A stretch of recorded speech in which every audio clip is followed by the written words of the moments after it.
How is it going, everyone? Co-host here from the Bitches and Botches podcast, and here is our weekly review for coming into Raw and Smackdown. First off, we're gonna be starting off reviewing the September 26th episode of Monday Night Raw, the Raw after Clash of Champions. And now how this exact Raw episode started was pretty strange. It's not the way I would have started it off, because they just had a championship match, and it was Roman Reigns versus Rusev for the U.S. title. I would have instead of a match, I would have had a little segment type thing with Roman Reigns, bragging about him winning the U.S. title, and Rusev comes. He talks about how he was cheated off that match, and he deserves to win, and you could just did that double count out that you did towards the end of the match and had that be the conclusion of that little segment, and I think that would have been a little bit much better. But I do like this more old type aggressive side of Roman Reigns. Also from Rusev, people say that was a huge burial from him. I kind of don't agree with that. As long as you don't make Rusev this type comedy type act like you did with Vladimir Kozlov, I think he'll be just fine. Alright. What happened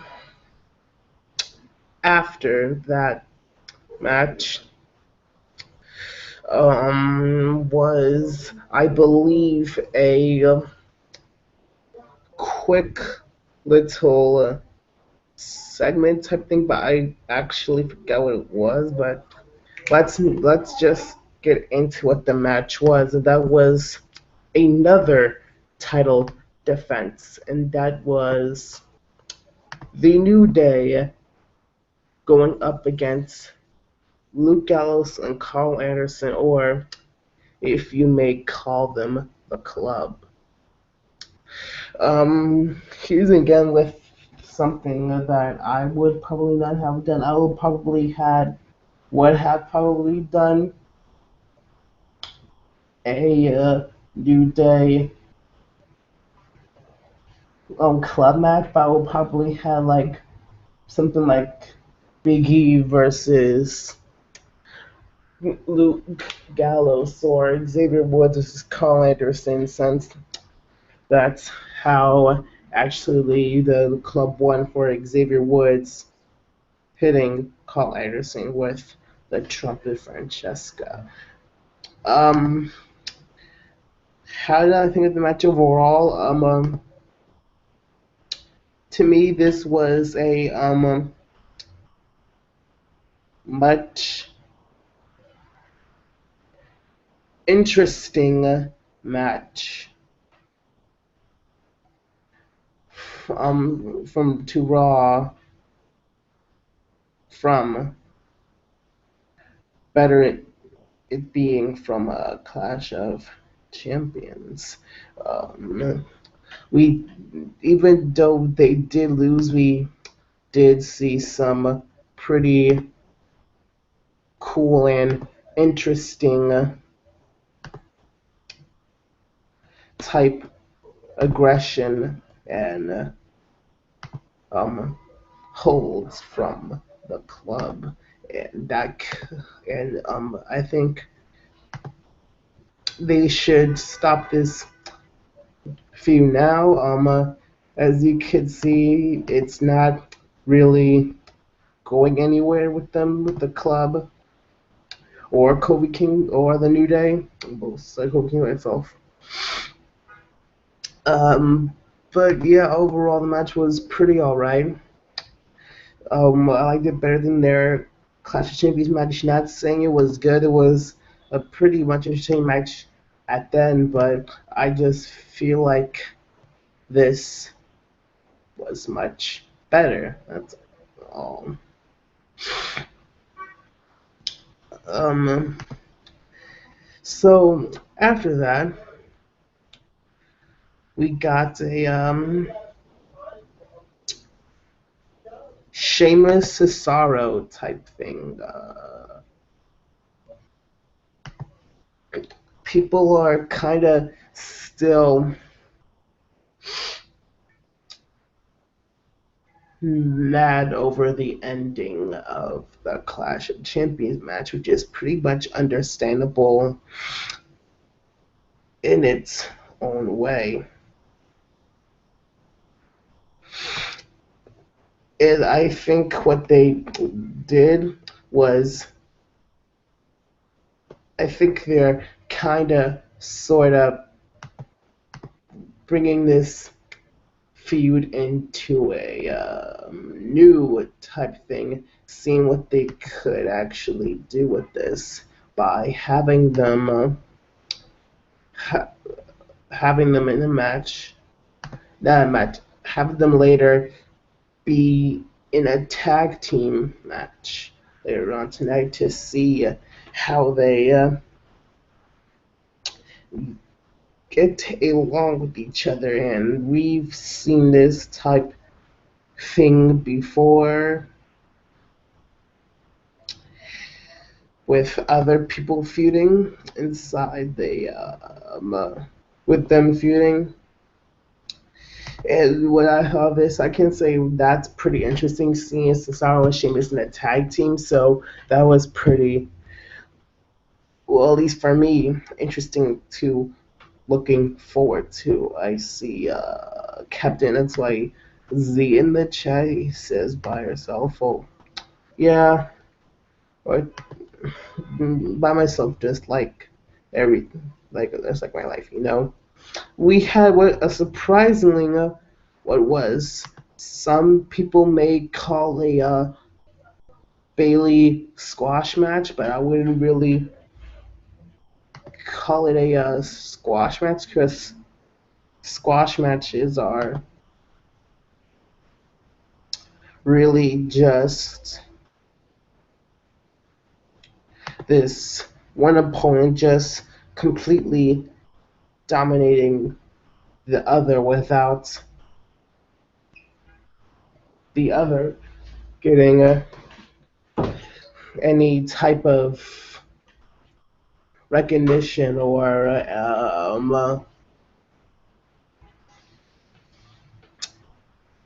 how do I say, or any type of hits inside, which this new probably compare NXT superstar, I'm not sure which one, Anna Fields got into Bailey. Oh, say, Mr. Nutty, the member of our podcast, sub, and he says, sorry I couldn't make it. I'm at a homecoming game right now. Well, I hope your team wins, or if you're playing, I hope you put on a great sport type thing that you are playing. But it's alright, I'm fine with doing it by myself. No need to worry, Mr. Nutty. As I was saying into the Bailey match, it's not a squash match because Anna Fields really did look good going into the fight. She did show the first half of her being um, this type women's wrestler that she can sign to either both Raw or SmackDown. But Bailey ended up getting with the win with her just doing a comeback move, getting some of those probably punching kicks in, and then signature, then Bailey to belly, and then that's her ending up with the win. And I think this is good. Keep Bailey away from the title for a little while until she gets those more wins with swords, and then have her probably compete for the title one more time and see what happens with that. What we got was a pretty much a segment from Stephanie McMahon and McFoley. McFoley is interrogating Stephanie McMahon about did she cost Seth Rollins her win. And you know this, um, Zach is boss. I see you in the chat. Hello, bruh. What's up, Zach? The boss is boss. Getting into, I think Stephanie was kind of, sort of trying to defend herself, saying it wasn't exactly her doing in the Clash of Champions match. And she got it back to having it be McFoley's fault. To me, it was a pretty good segment. It was. I noticed that both Mick and Stephanie are doing great with their segment skills. SmackDown was Zach is boss from the chat is saying SmackDown is looking great. Raw starting to lose ratings. Yeah.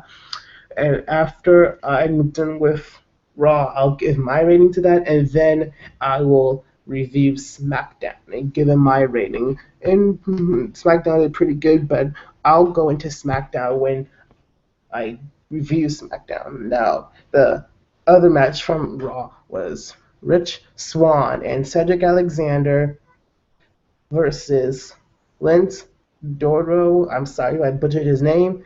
And Drew Gulak in a cruiserweight tag team match. It's pretty cool.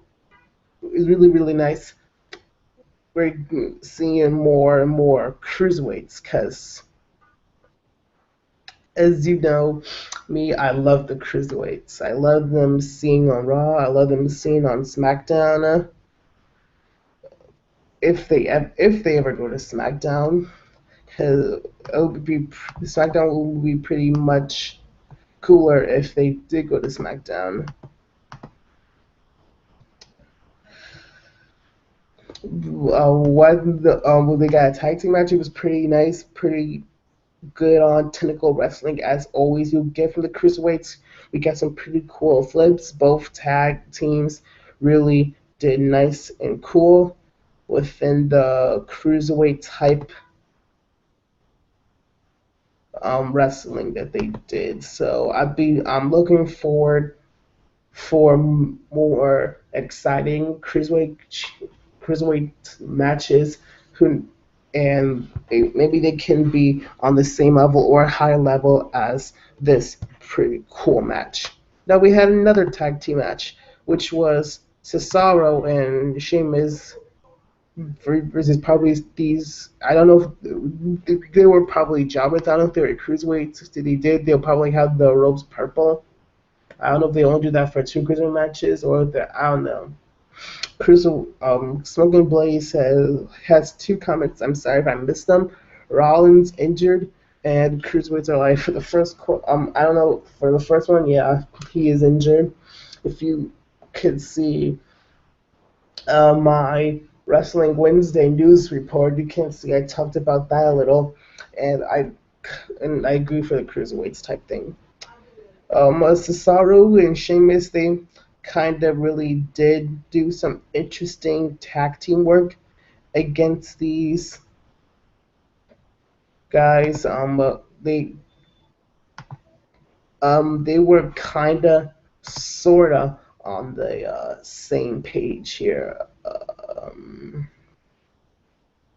Overall, I think if they're actually doing something with this kind of feud, they're doing pretty well with this.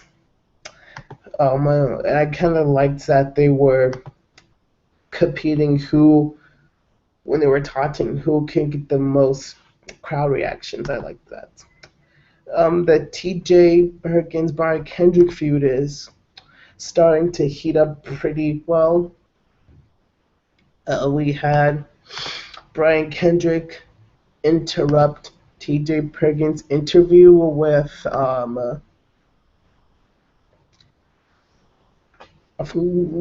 he had a backstage interview. TJ Brian Kendrick interrupted it. He wanted basically wanted a rematch for the cruiserweight title from Clash of Champions.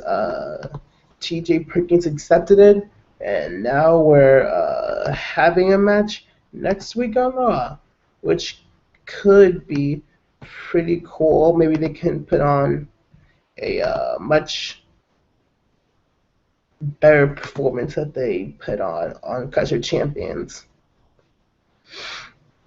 And after that, we had a Charlotte promo, and as a heel,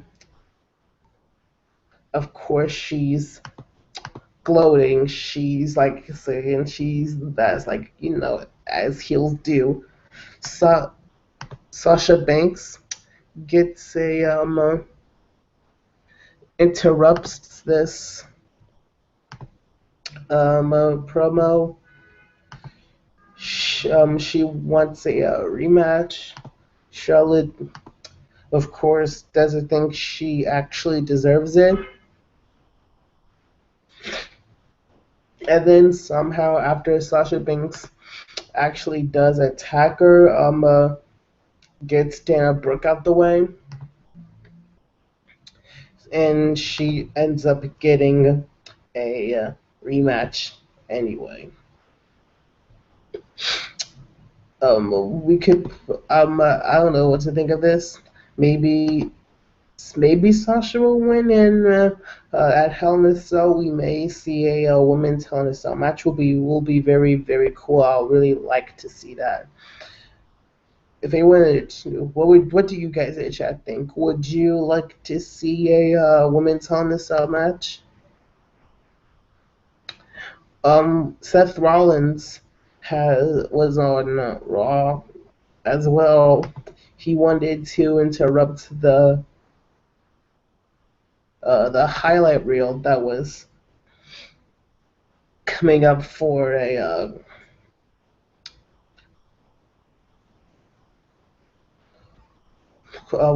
Kevin Owens. Almost forgot the dude's name. It was pretty alright.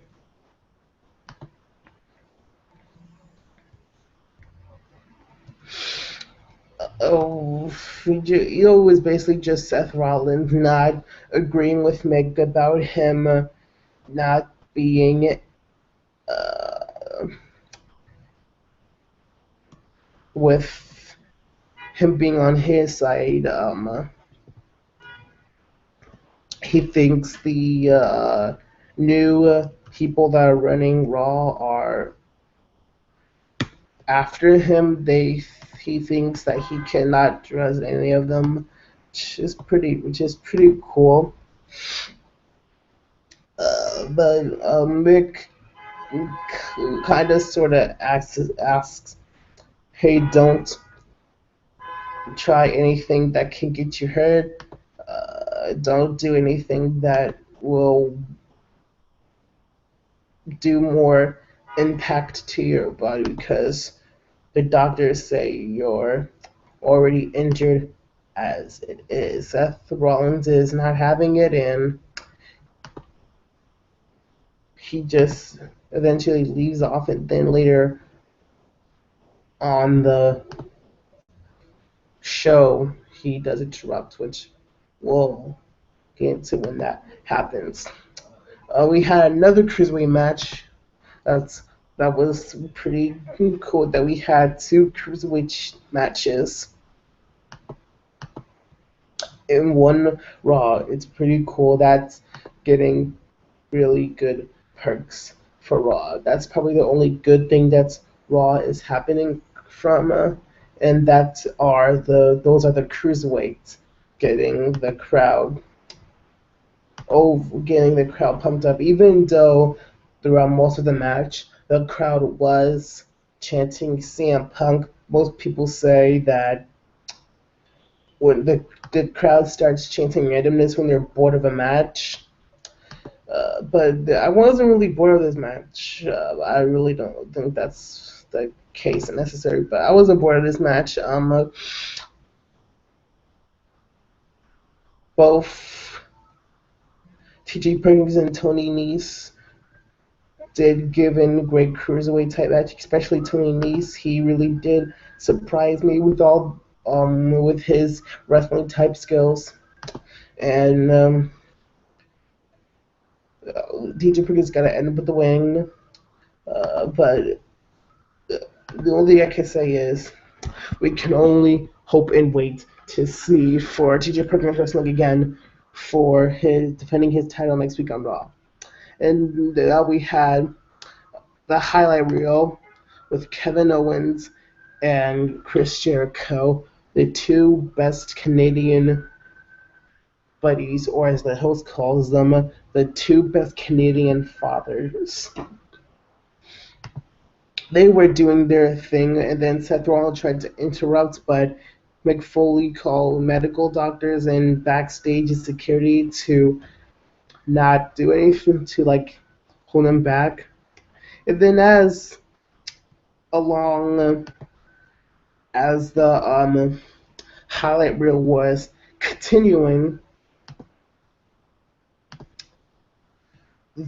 Enzo and Cass arrived.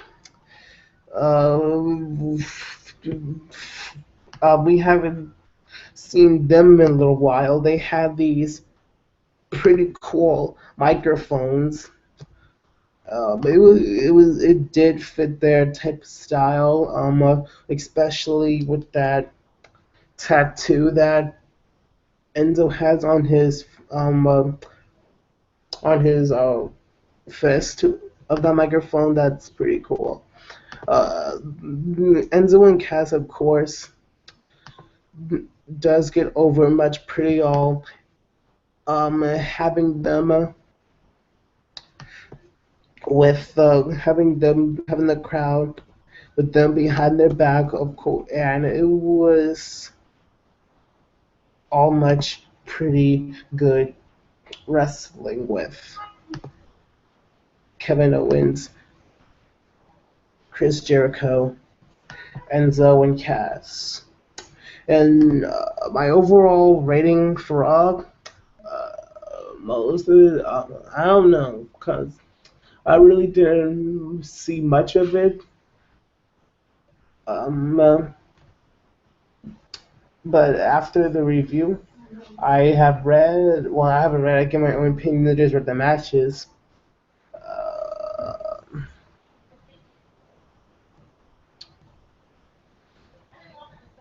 I could probably give Raw a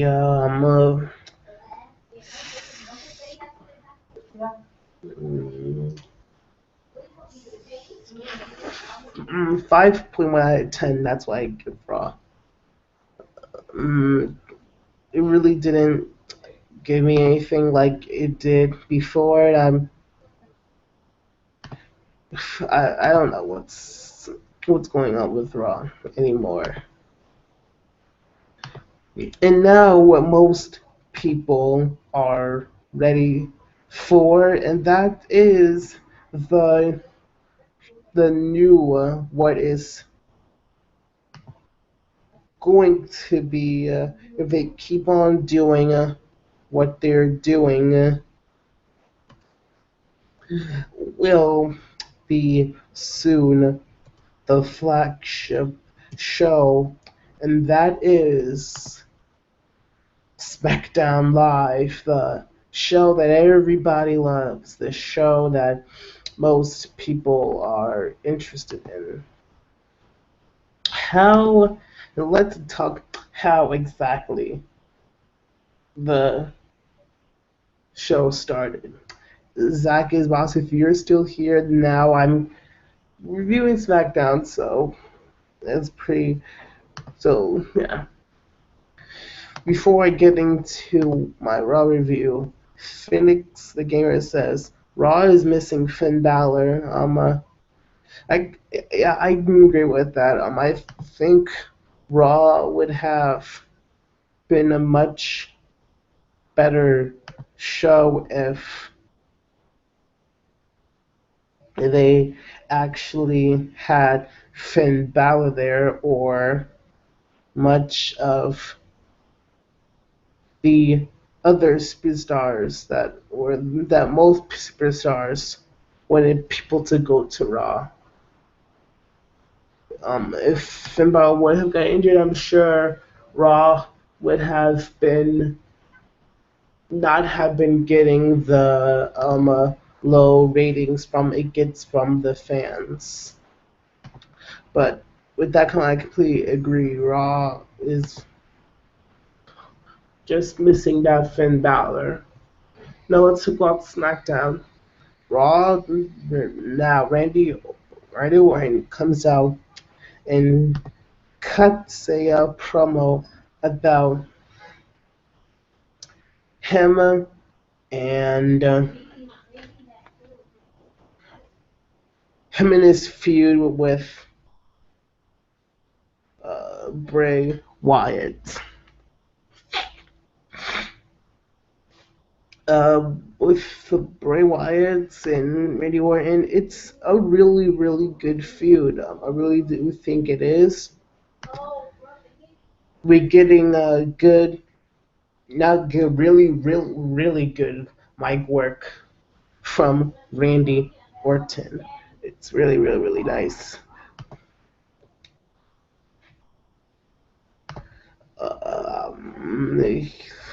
And after we're getting this really, really good promo from Randy Orton about how he's not afraid to fight Bray Wyatt, and Bray Wyatt's more like he's saying more like Bray Wyatt's the one afraid to fight him. And of course, Bray Wyatt appears on the Titantron or whatever they have right now. Of course, he talks with Bray Wyatt cutting promos. You know it's obviously going to be good. You're obviously going to get into it. You're obviously going to listen. He basically puts Randy Orton on a scavenger hunt, basically, through Bray Wyatt's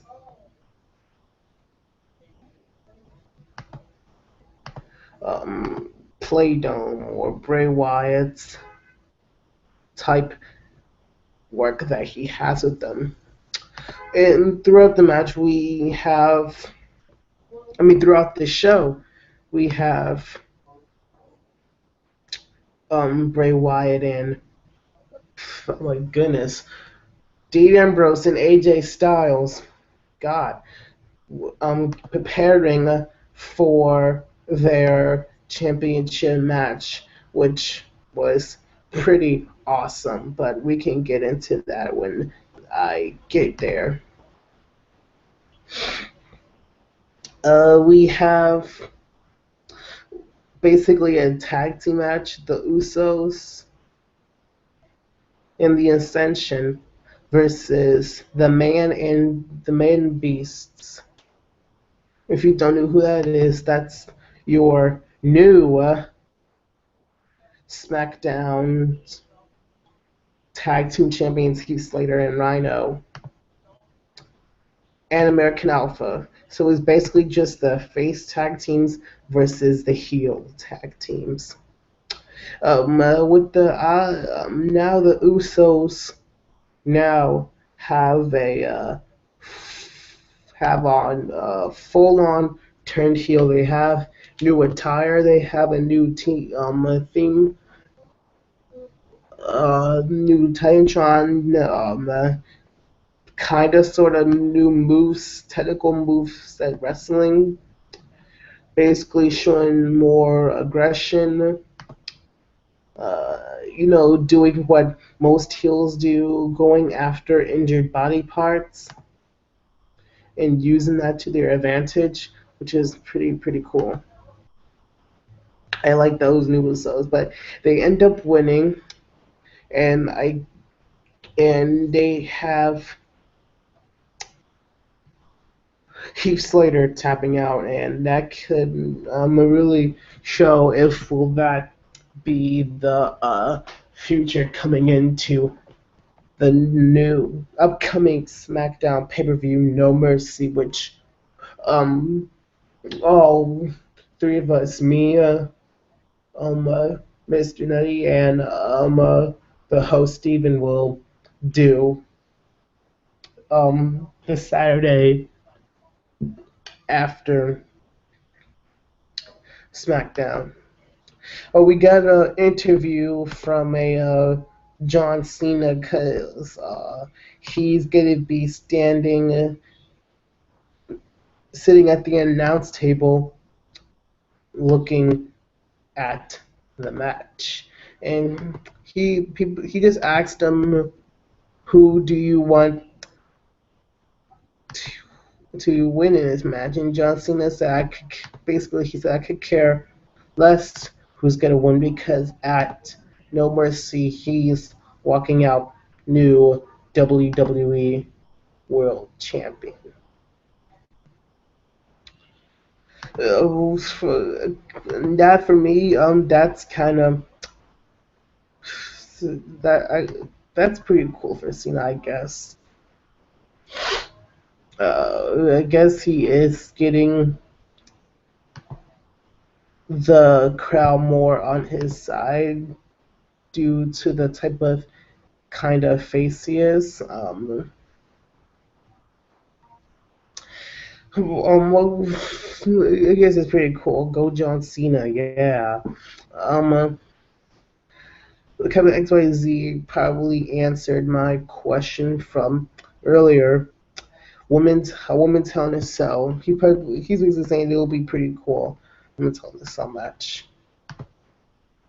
What we had next was because we were just getting the Miz putting his photo over LeBron James because he also is from Cleveland, and just putting that photo up makes him so much of a heel, and I kind of liking this. And I'm sure most of you in the stream are liking it too, but if you're not Miz fans, you're hating it. Oh, I don't know. We got more backstage type thing. Randy Orton continuing his scavenger hunt type thing throughout Bray Wyatt's playground. I found it pretty creepy and eerie, and that's pretty nice with Bray Wyatt, and that's what he should be doing. And this time, we had a women's tag team match that actually went on throughout the whole time, and it was the same one from last week. Carmella and Natalya versus Naomi and Nikki Bella. I think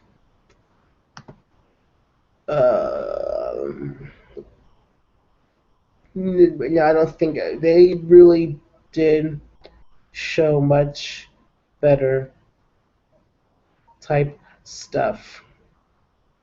throughout their other better than their other tag team match. Well, without a doubt, it was better than their tag team match from next week. Without them even fighting, that's just like giving the Nikki Bella Carmella feud more time to process. I mean, just have it and no mercy ended there. That's what you should do.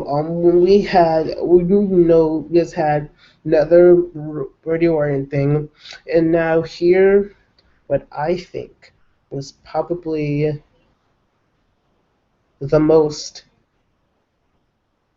entertaining and the most well, pretty good promo that we got from both The Miz and Dolph Ziggler in the same ring.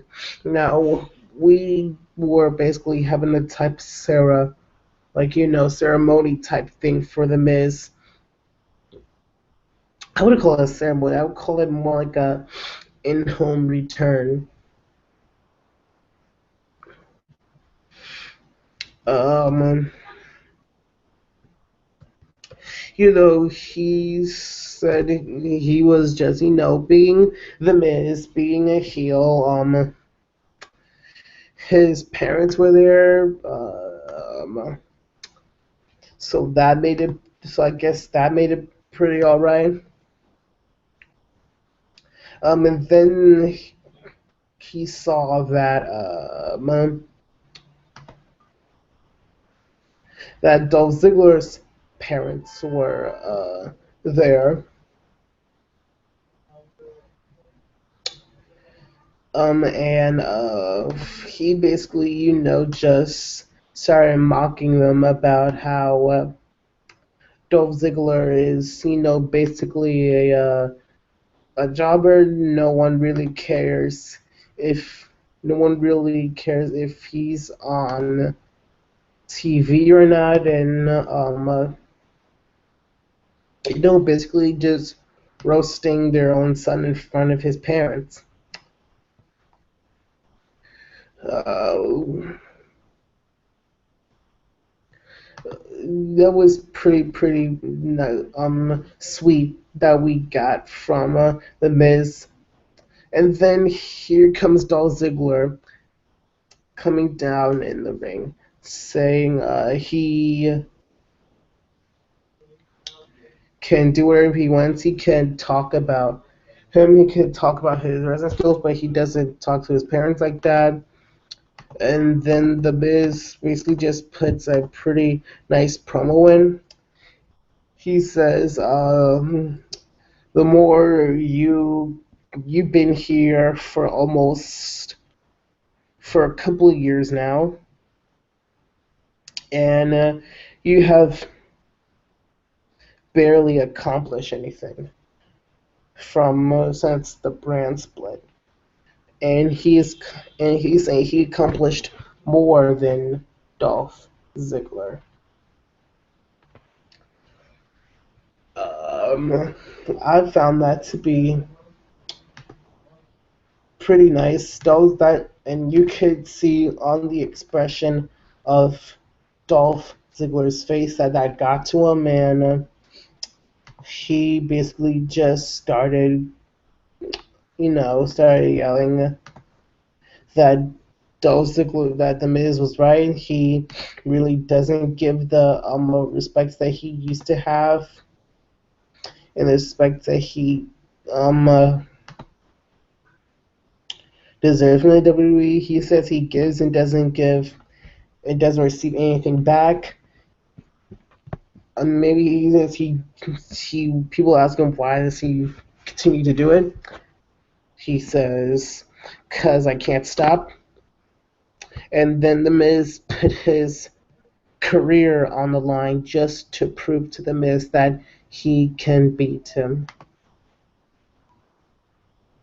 And now, I guess that kind of sort of gave some hopes in for Dolph Ziggler again. Like again, I want to know what some of you people in the chat wants to think about how that Dolph Ziggler Miz segment transpired. I want to know what you guys think of it. One chat and it says the Miz is a good champion. He really is a good champion. Uh, I'm glad that we have those two heel champions in SmackDown. It's really good. So, what do you guys? It was really good. So we got. What do you guys think of that? Miz, Dolph Ziggler segment. I really like to know what you guys really think about Dolph Ziggler now. Do you guys still not want him to see on your TV? Do you guys still have the same feelings that you have for Dolph Ziggler before? Well, I want to know.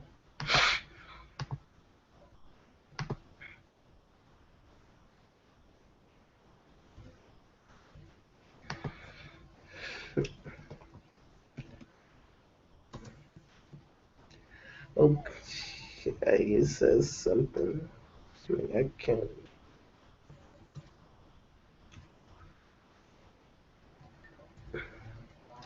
I like one that says I like Dolph Ziggler more.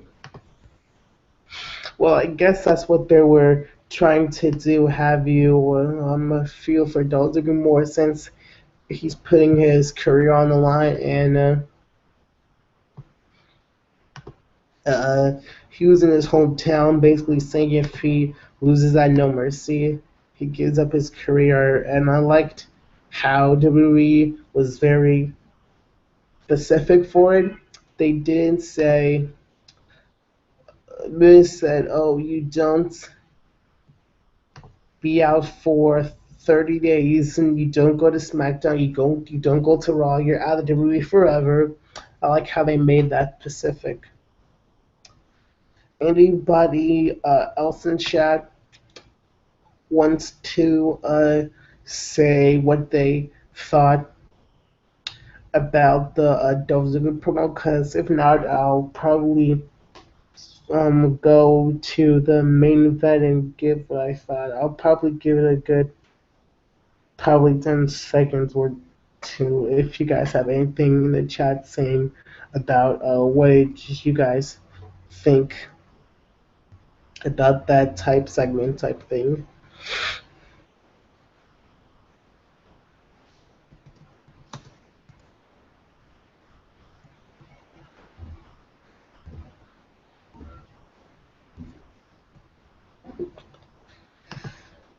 Okay, well, I just got seen chat. Let's see. I can only hope Ziggler wins. Oh, yeah. I'm sure that's what most people are going for Dolph Ziggler winning. I guess that's what only most of you guys are saying throughout the chat. All right. Okay, now let's get into what. Now, there was another Bray Wyatt segment where he was calling out to Randy Orton, saying he's coward for a not coming into the playing his little game. Then Randy Orton probably beat up Eric Rowan, stole his mask, and then beat up Bray Wyatt while he distracted him with his mask. He basically pulls that John Cena, if you remember from that other promo where he disguised himself as a member. Then you know what I'm talking about. I don't have to explain it to you guys. You're smart. You guys are smart. I don't need to explain it to you. Um, Now after that, the main event, a good main event, a nice main event. Um,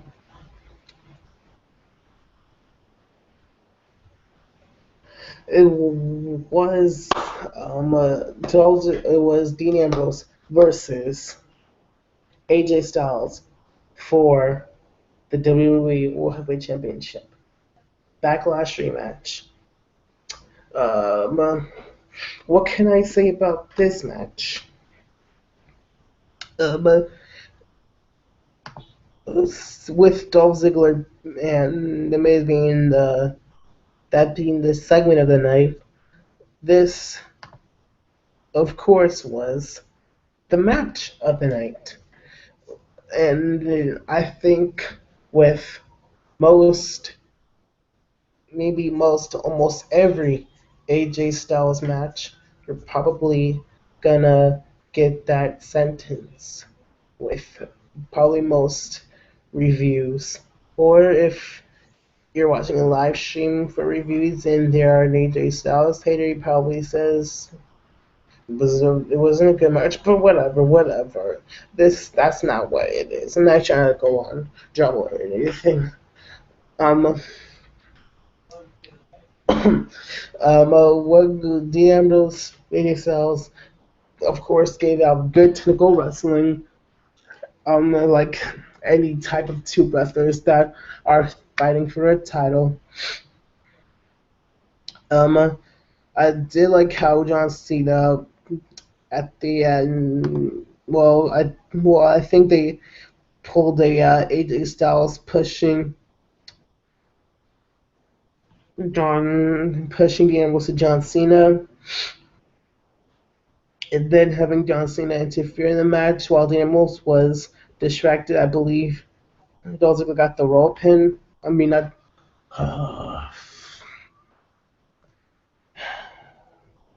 Dean Ambrose got the roll pin. Oh God, damn, AJ Styles. Oh my God, what is wrong with me? Oh my God, I apologize to you guys. Oh my God. AJ Styles got the rope pin, retaining his title. Dean Ambrose, John Cena got into a little type push shove type thing. Dean Ambrose attempted to do dirty deeds, then John Cena gave an attitude adjustment. AJ Styles that he could have done something there. And then John Cena gave another attitude adjustment to uh, AJ Styles. And then he held up the title, having him be ending the show and having him be the standing tall and having him look strong and having him being a believable kind of type person to win the No Mercy Triple Threat match. And my ratings for Smackdown was a pretty good 6.9 out of 10. Even though some matches were not as that probably Bray Wyatt Randy Orton thing was probably I really did not care for probably. That's probably only the type of Raw thing that I really didn't. I mean, SmackDown, like I didn't really care about. But overall, I really did like almost all the matches at SmackDown, and SmackDown is having really good storylines. And I can only hope they really do more with SmackDown. And now here is, well, you could have asked questions throughout the stream while this was going down, but allergies. If most of you do not have questions, then I will read you something. Well, if you guys do have questions, you can write them down. I'll try to answer. I will not try. I will answer them. Till then, here's something that you guys probably are gonna freak out about if you didn't know. Former WWE superstar Jamie Noble is currently hospitalized. If you are wondering why he is in the hospital, because he was stabbed twice. Yeah, that's pretty sad. Now, according to Pro Wrestling Sheets, he was stabbed Wednesday morning inside a trailer park. Now, how this all happened is one of the county sheriffs is reporting Noble allegedly. I'm reading this from WrestleZone.com if you wanted to know. He allegedly returned home in the early morning from a WWE event from a long drive and then left to get a snack while his girlfriend took a bath. Upon returning to Shadowwood Mobile Home Park, a driver pulled in behind his car and got out to accuse Jamie of cutting him off on the road. Jamie allegedly apologized, but the two men continued to argue, and Noble eventually took the man to the ground when two things got physical. And police officials say two other men got out of the suspect car and at the point at least one stabbed Jamie once in the upper back and once in the mid-back spine area before taking off. EMS were called, and Jamie Noble was eventually treated and taken to the emergency room. And WWE is reportedly aware of the situations. They already made contact with the police sources to say Jamie Noble is currently in a hospital, but ER no longer in his current conditions is unclear. And that is pretty scary, guys. Jamie Noble, a wrestler that I used to watch, being stabbed, and I really hope his stabbings don't end up to anything being too serious. Maybe we will give us type things when they find out officially what happened. Well, will they tell us if Jamie Noble will be all right?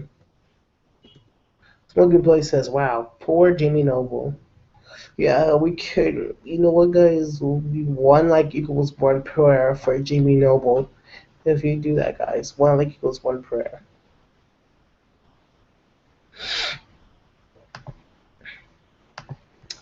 Alright, guys. It's almost time to sign out, guys. I believe over an hour. Well, sometimes we do, sometimes we don't, depending on how the chat is. But I'm gonna give it a couple more minutes, read you some news, answer your questions. So if you have any questions WWE related or not WWE related, I'll answer them. But if not, I'll just read you probably one more news story of the WWE or wrestling in general. But if I finish reading that story and still no questions, then I'll just sign out and see you guys maybe Monday for Raw review because I have no school. So we'll see what happens at that.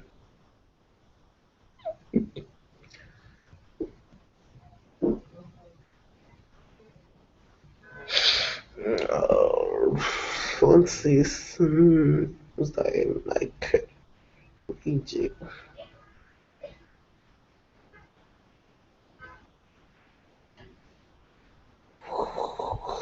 But here's something that some of you may be interested in. Um, let's see.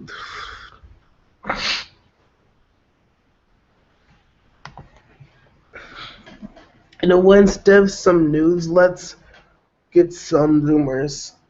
Let's get some rumors up in here. Because rumors are always great for WWE. WWE rumors. Oh, like it's your other normal standard. The Probably the most uh, popular rumor. Well, with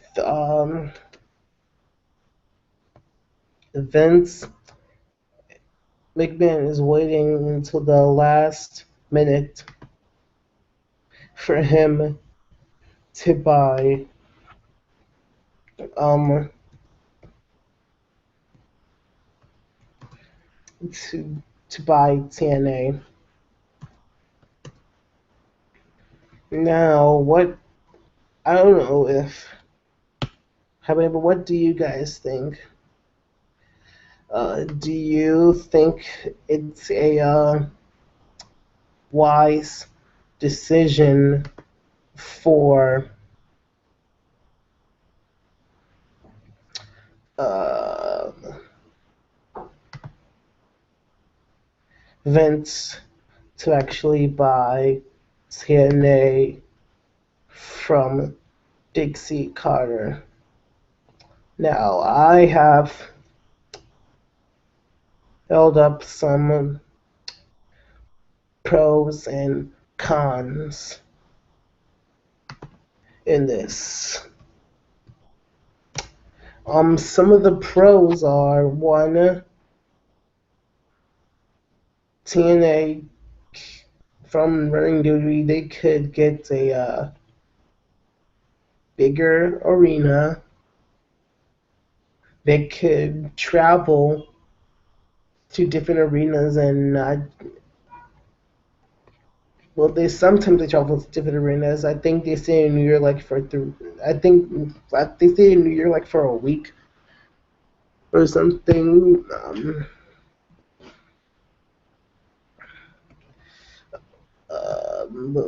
They can get new, better belt designs.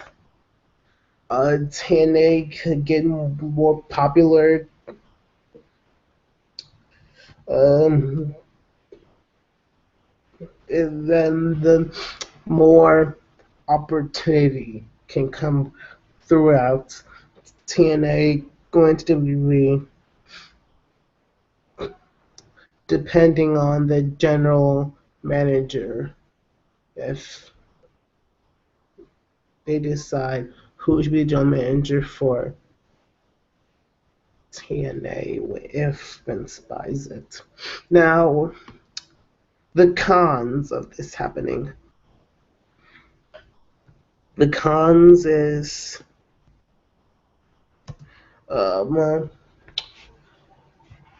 with Broken Matt Hardy, he writes his own stuff. He writes his own promos, and I think that's just it.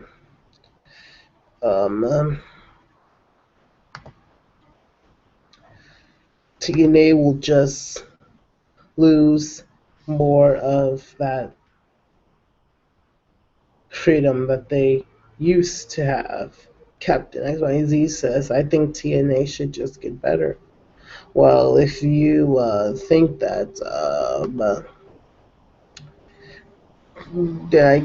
we will probably just make it much better if they actually rebuy it. But Till now, we have pretty much all right. We have, you know, Broken Matt and Brother Nero versus DK for the tag titles. It's pretty much getting better and better. And that was just probably rumor, and that was and the other cons is we may just get more of that crap writing that we used to have before going into WWE. So I'm not sure what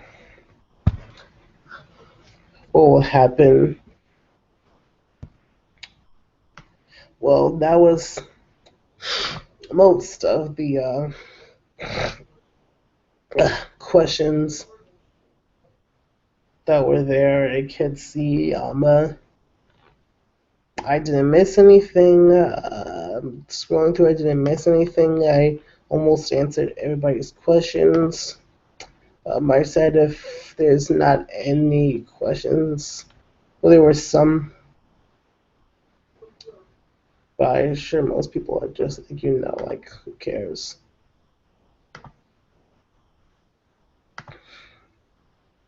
Well, that's it, guys. For tonight. Maybe it's not a definite yes, but maybe will you be able to see me Monday for a Raw review. So I'm just gonna tell you, before I say that, big shout out to everyone in the chat that was here today: Captain XYZ, Mr. Nutty, Zacchus Boss, Smoking Blaze, Phoenix the Gamer, Master Smith, and thank you all for joining co-host here for the Bitches of Butches podcast. If you haven't yet, make sure you go subscribe to the channel. Make sure you like this video, and make sure you share it with your friends if they're into whatever this is. Till then, guys, I will wait. Before I almost forgot, follow us at Twitter at PodTheBotch, and like us on Facebook at www.facebook.com/The Bitches Butches Podcast. Almost forgot that. Again, see you guys maybe Monday. Maybe. I'm not sure. Depends on how the host and Mr. Nutty wants to do it. I'll let you guys know on Mino, or if you guys have a Mino, I'll let you know on there, or I'll let you know on Twitter. Well, seriously, this time. Goodbye, guys. Co-host, signing out.